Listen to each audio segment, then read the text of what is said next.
Bonjour à tous les amis, c'est encore ma Voici, j'espère que vous allez tous bien.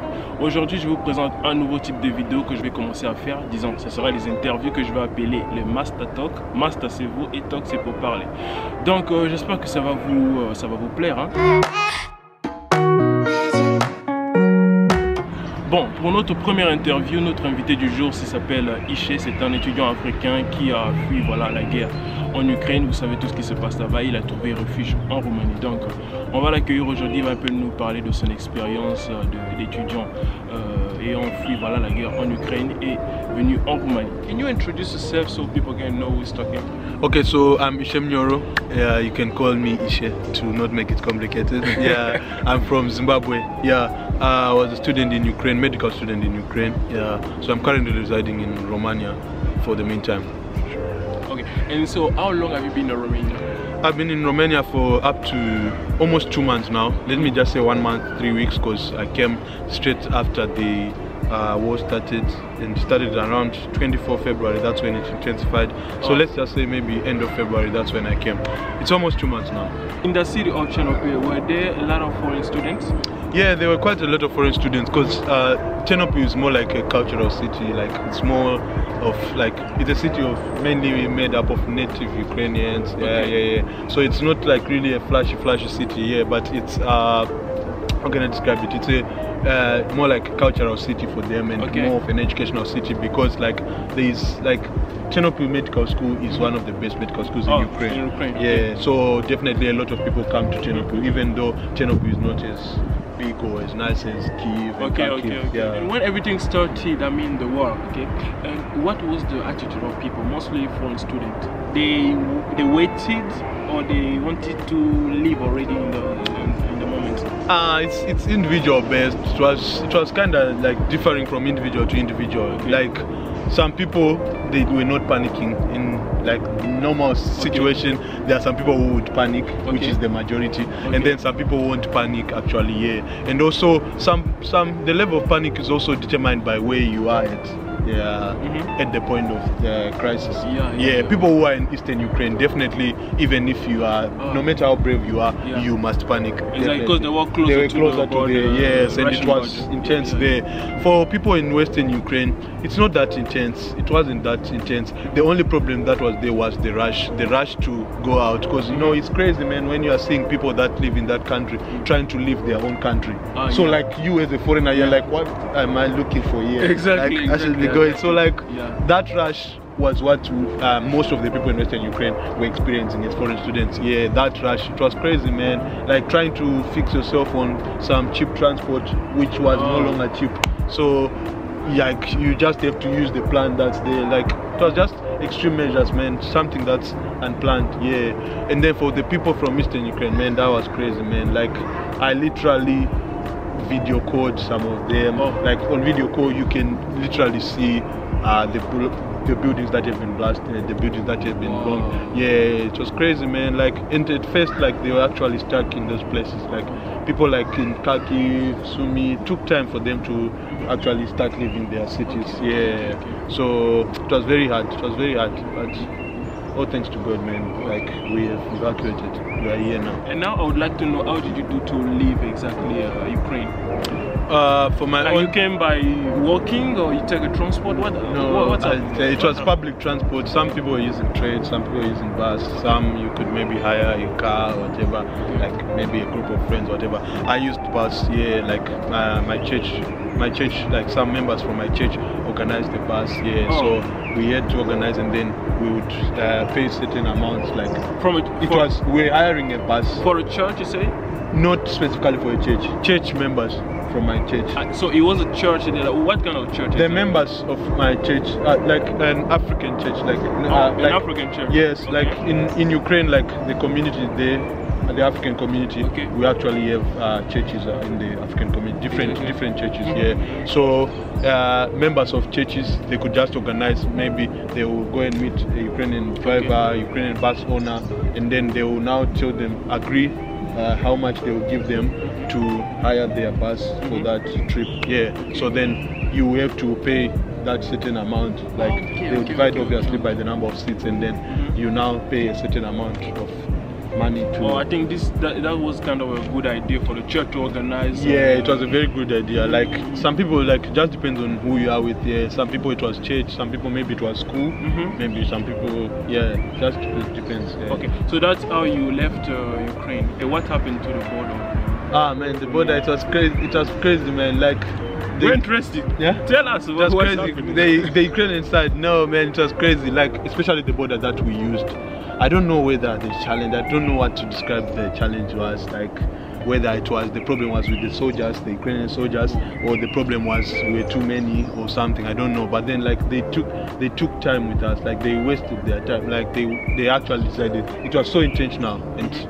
For me, it was so inhuman. Like I got pissed off because like it was so bad. You can't be allowing trucks to come from Romania, passing through, entering Ukraine, and then there are people who are waiting in the cold, standing there. Yeah. So everybody get down from the bus? Yeah, we had to leave. Like many people, you would leave from the bus. You live before the border. Okay. Before the border. So many people, there is a walking distance. There is a place that the bus cannot go further. Okay. So the bus has to stop and then leave you. Where the bus stopped, how long it was from? For me, it was. We were very lucky. It was like 15-20 minutes away from the border. Yeah. But for some other people, for some other people, especially the people maybe who use the Polish way, it was crazy. We reached like 5 hours, 4 hours, 3 hours, whatever, an hour, whatever. But like it was crazy, man. We've been seeing at the Polish border how was happening there with foreign, you know, when they was trying to escape the war. But it was kind of a catastrophe, if I can say like this. You know, the thing was not really okay. Because you know exactly what I mean. And me, I'm more interested right now what happened exactly at the Romanian border. Okay, the Romanian border, like Romanian side, because you know at the border there is two sides. There is Ukrainian side, there is Romanian side. Okay, so the first side. The Ukrainian side, like I said before, for me, honestly, to be honest, it was crazy. Cause like I stayed there, I got to the border at 5 p.m. Okay. I left the border at 5 a.m. So it was crazy. Wow. Like I was standing in cold like 12 hours, I mean that's crazy. I was like many people, like what was affecting them was just the cold. Like you definitely go hypothermic, bro. You definitely go hypothermic because you know how winter is in Europe. The winter, February, especially in February, you now stay the whole night at the border. What's that? But for some people, they were lucky enough to get there first, and then they just entered. You understand? Because like it was in batches, and what they were doing, the problem now came when like the soldiers were doing this thing of like once people, you know how people are now. It's very difficult to organize people. To some extent, you will understand them, and then as people want to stampede, they will now stop the people. They will close the gate. They will be like wait for 2 hours, something like that. Okay, so it was not everybody passing the same time. That was the problem. But what was making people get frustrated was like, you are stopping us, you are telling us, okay, let's stop. After those 2 hours, you allow just a few people again. After 2 hours of waiting? You just allow a few people to enter, and then you will now wait again. And like, you know what it means for me to have come from 5 p.m. to 5 a.m. It's not like there was a queue like or whatever. No, it's just a mob that's standing in one place. There's no movement. You can just see from the other gate. That's where you see Ukrainian citizens or what. But what was exactly the problem? Why you guys couldn't pass? No, the problem I can just say it was the Ukrainian soldiers, like them just deciding to punish us for maybe not being organized. But like no matter how people are not organized, you think about humanity now. It's not healthy for somebody to be outside in cold like for 12 hours and whatever, especially people that don't come from your country. Like no matter how, there's nothing like adapting to cold, man. Like even them, they feel the cold. So it's not like we as foreigners are going to adapt in any way to the cold. So like it's so bad. Like I actually regretted standing there. I wished I knew that I was going to pass at 5 a.m. I would just have sat down, because I was standing those 12 hours. I was standing, and then the cold was entering me. Like after that time, like I was feeling like a disabled person, man, because like you have to bend. And there was another girl that I saw, she was even like, she was bending more than I was doing. Like my own wasn't that bad, because me, I feel like I'm actually hypothermic before this cold and all. So for me it will now be so tough. But the girl, it was so extreme for her. Like, especially the girls, it was very tough for them. I remember one girl who we were standing with, she fainted. She actually fainted. Like, it was around 4-5 a.m. Like, and the flatmates, I was standing with a flatmate. The flatmate just said, I knew she won't be able to take it. Because she knew, like, there's an extent that she will stay. There's an extent to which that she cannot go over. Like, she will not pass that extent, because she knows she actually has health issues a little. You understand? So definitely that kind of a person, no matter how they are strong that day, she actually tried. Because if you are not a healthy person and then you reach 4 a.m. when you came at 5 p.m. like, yeah, at least you tried. And then she fainted. That from there, that's when they now gave her medical attention. That's when they now allowed her to pass. So it's until a person faints that you allow. Man, like, I didn't like it at all. Like, that thing, like, so made me freak out. What can I can say about the situation? Like, the worst part was just to pass. Yeah, the worst part was to pass. Because like, it's crazy when you see you as a mob of Indians and Africans, and then you are seeing Ukrainian citizens passing through. They are just, whatever time they come, they don't have to wait. Our own is, you have to wait, you have to calm down, and then they will allow a group of people, a certain number, to pass, and then a certain number wait. You understand? Like, man, nah, like, wow. And I imagine you guys left kind of in a rush, so you didn't really take your stuff with you. I mean, not everything, but almost everything we left. We left it. Yeah. And how you were dressed? I mean, all of you, because if you stay on the cold, at least you were supposed to be dressed. Yeah. Like, everybody, like most of the people who were, maybe for the first people who evacuated, maybe those ones, they didn't really dress well. Like, for I heard some people were regretting after they go to the border. They were regretting, why didn't I carry a lot of warm clothes, because like, it was cold going to. But most of us who went later on, like me, like I said, it was 28 February that I left. People who left maybe on 25, 24, 26, those ones probably, some were not careful enough to carry very warm clothes. For us, we prepared, because like, we knew it was going to, and we had already heard stories of, you can be waiting at that border for a long time. You can be there for a long time. You might walk from where the bus leaves you to the border. You walk a very long distance. So we're ready for that. Though we're lucky, my own specific bus left us like 15-20 minutes away. The problem now came with at the border. To pass. That's what the problem. That's where the problem was. And once you arrive in Romania, kind of the Romania side, what happened exactly? You were supposed to wait again? Like, like, it was quick, man. It was quick. Like, we're just entering, no problem, and then like, they now showed us, because like, our own, it was like early morning. It was depending on the time you get to the border. Our own, it was like early morning. It was already 5 a.m. We were already into the next day. So they just gave us places to where we can put our heads. Like, there were some beds in the camp. It was more like a camp setup with tents. There were tents on the Romanian side. At the border. At the border. The Romanian side. Once you cross, so they're offering. You gave us food, tea, coffee, all those kinds of things. And that was nice. It was nice, And then in the side, the tents, that's where we got, like, the tents were just like temporary shelter now. Like, before you move to the next city that they would carry you and go. From there, like, I think it was around 8 or 9 when the bus for us now came to carry us from the border to Suceava. I've been at Suceava too, but I didn't really make a vlog or something like this. I had some footage with me, but I didn't really do them. I have some I've been there. And so when you left the border, you went to Suceava. And how long have you stayed there? Like, we didn't even stay like for long, because like, it was fast. Like, it seemed like they were waiting for us. That's the best way to describe it. Like, and they were responding. Like, they had young people, like almost our age mates, waiting for us to talk to us. They were asking us, do you need SIM cards? What are the things that you need? So we now told them we need SIM cards, of course, for communication. We need I've forgotten the other things we mentioned that we needed, but like, almost everything we got it. They quickly ran to go and buy the SIM cards, distributed the SIM cards amongst us, and then they're giving us food in that train station too, because we arrived at the train station where the bus left us from in Suchava was at the train station. Yeah, so they did the things, and then the embassies, if they were embassy representatives for a country, they're organizing whatever they're organizing, documenting their people, writing down.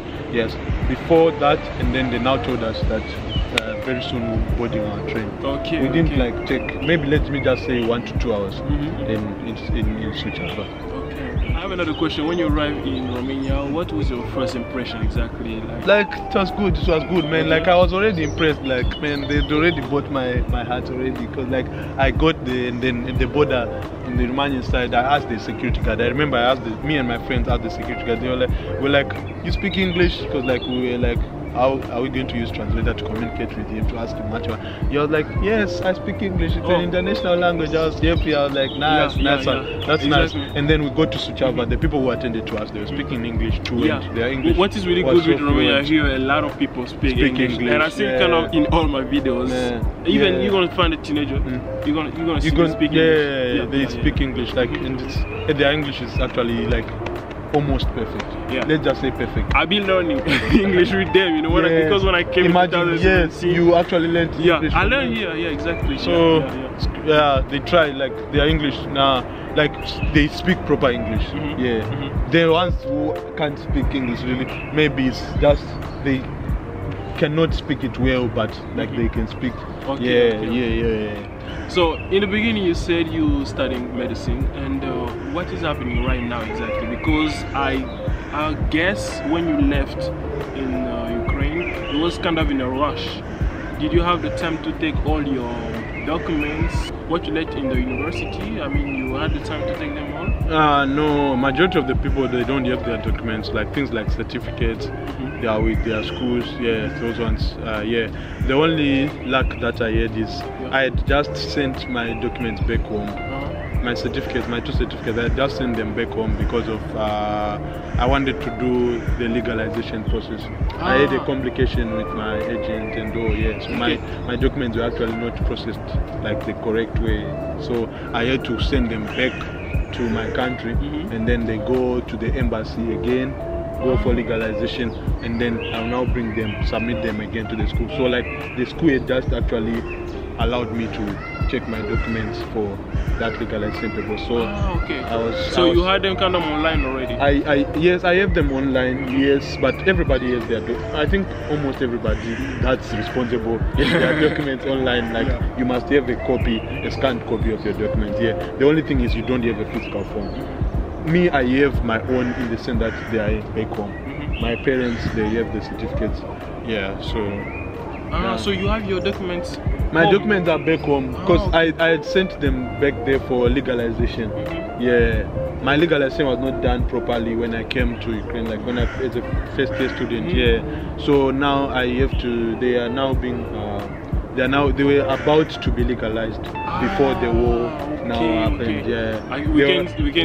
We were waiting already for them to be sent to the embassy, because we use an embassy from South Africa. We don't have the Ukrainian embassy in Zimbabwe, so like they have to send them to South Africa. So they were actually waiting for that process to occur, and then my documents would get legalized. So I don't know. Me not having my documents legalized properly was a blessing in disguise. Because you sent them back home I in now Zimbabwe. have certificates. My certificates, I have them anytime that I actually see that it's now a point of no return, I'll just tell them to put them on DHL. So once your documents are going to be legalized, they're going to send it to you? They are going to send to me. We can say you are really lucky in this part of that's why I said blessing in disguise. I'm very because lucky. I guess right now there's a lot of students. They are so stressed. Everybody's stressed. They were like, how are we going to get our original certificates? How are we going to get Exactly. It's a big problem. Right now you are in Romania since 2 months ago. What is happening with the study exactly? Are you still studying, or you just waiting for something? What is happening? My school was the first to actually resume studies after the war. Like man, it's TDM. Like I think everybody knows that university in Ukraine. Chernobyl. So like we were the first to resume school. So we are doing online classes. Online classes. Whilst just trying to find just trying to make out a contingency plan, like a backup plan. Yeah, definitely people are trying to have backup plans, except for maybe the ones who maybe they believe that they are sure that they will definitely go back to Ukraine. Yeah. Okay. But for now, yeah, it's online classes and also trying to see if anything will fall out. Yeah, this is kind of a good idea from them to do online classes, because right now it's they can't just stop. Imagine, like, at first I was complaining. I'm still complaining actually, like, because the thing is, like, I'll be like, in this kind of conditions, like, are we really going to be learning? And you know how the situation is for some of the foreign students. Once they go back home, like, the internet connection is slow. Some people are not even able to connect to classes. Some people are not joining classes because of the problems with the internet and all. So, like, there are a lot of challenges with it. So I guess for this year you're gonna finish. You're in the third year of medicine now? I'm in third year. So I'll finish this semester definitely. Online? Is this online? Yeah, this one I think I'm sure we'll finish it online. Online, okay. And what your university is saying about the situation? Did they tell you what they're gonna do next, or what's happening? The truth of the matter, or the reality, is just that they don't have anything to say. Like, if you look at it, like, they don't have anything to say. Exactly. And then at the same time, like me, like I was saying, I didn't even want us to be doing online classes, but like that's just me being a normal student. Like, that's me person being a student. But otherwise, like, they don't have an option. They have to do those online classes. They have to continue education, because, like, you can't just shut down the institution for how many months? Because it's indefinite. They don't know when this thing will end. Exactly. That's the problem. So they haven't made any official announcement. To them, we are continuing education by fire, by force. And after you finish this year, the third year of medicine, what you gonna do next for the next year exactly? I mean, what are your plans, kind of? Okay, as in, if this thing continues like this situation, if it continues, definitely. Let me not say definitely. I'll probably join. I'll probably get into a Romanian medical school. If they give me admission, I'll probably enter into a Romanian medical school. Or maybe another country that is around this Eastern Europe or Central Europe. Around this place. Somewhere that's a bit affordable, because you know most of these places that we have evacuated to, most of them are way more expensive than what we're paying in Ukraine. Exactly. Ukraine was giving us a very affordable education. So Ishe, we just wish you good luck and success for everything you're gonna do next, because we don't know what's gonna happen. So just God may be with you for everything you're gonna do. So everybody on the comment, good luck, Ishe. Thank you, guys. Merci bien. Merci bien, exactly. That was really good to speak in English a bit with you. That was really nice. It's my first interview in English. And I hope you're gonna give me that luck to have a lot of others interview. You definitely have more interviews in English. Le master a parlé. Les masters ont écouté. Sur ce, les amis, si vous aimez ce genre de contenu, n'hésitez surtout pas à me le dire dans les commentaires, de vous abonner aussi et de laisser un petit like, ça fera toujours plaisir. Sur ce, on se dit voilà, à très bientôt pour une nouvelle vidéo. Ciao. Au revoir.